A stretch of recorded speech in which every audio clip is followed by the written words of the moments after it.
Next day ప్రయాణం మొదలైంది. కీరిమలై అని చెప్పి ఒక ప్లేస్‌కి వెళ్ళాం జాఫ్నా దగ్గర.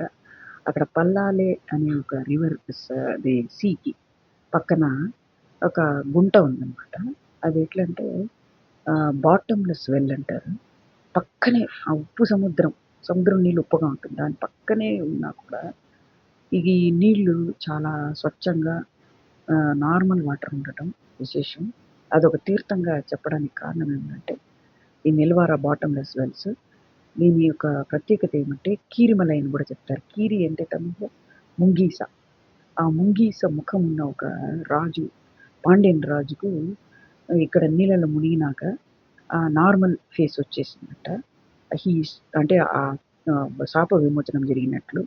అదేవిధంగా జా చాలా మందికి ఇక్కడ మన చర్మ వ్యాధులున్నా కూడా క్లియర్ అవుతది అని చెప్తున్నారు.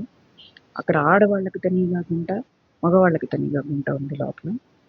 సో, మేము స్నానానికి ప్రిపేర్‌గా వెళ్ళలేదు కాబట్టి, నీళ్లు చల్లుకున్నా చాలన్నారని చెప్పి, మేమందరం లేడీసు ఆ గుంటలో ఆహ్, నీళ్లు చల్లుకోవడం జరిగింది.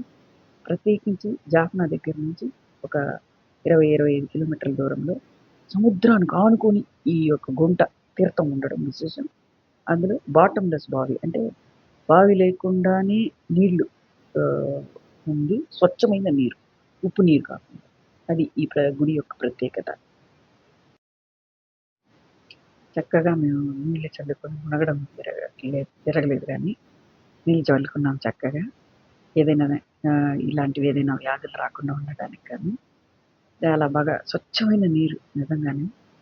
ఆహ్, క్లీన్లీనెస్ బాగా మెయింటైన్ చేస్తున్నారు. ఆ ఊట ఎంత స్వచ్ఛంగా ఉందంటే, చాలా పవిత్రంగా అనిపించింది. అక్కడే పక్కనే ఉన్న బీచ్ గట్టు మీద చక్కగా ఫోటోలు దిగాము. ఆ తర్వాత ఒక మురుగుడు గుడి అక్కడి నుంచి వచ్చాము, చూసాము. చాలా బ్రహ్మాండంగా ఉంది. అందులో మురుగుడి విగ్రహం ఉండదంట. అక్కడ విగ్రహారాధన కాకుండా అతని యొక్క శూలం అంటే ఆయన యొక్క త్రిశూలం పెట్టుకుంటాడు కదా ఆయన. వేలి అంటారు తమిళ్‌లో. ఆ వేలిని ముఖ్య దేవస్థానంలో పెట్టి పూజిస్తారంట. చాలా బావుంది. అంటే అవి చూడ్డానికి చాలా పవర్‌ఫుల్‌గా అనిపించింది. ఆయన దానికే ప్రత్యేక పూజ జరుగుతుంది ఆ గుడిలో. చాలా బావుంది మురుగుడు గుడి. శ్రీలంకలో జాఫ్నాలో చూడడం జరిగింది.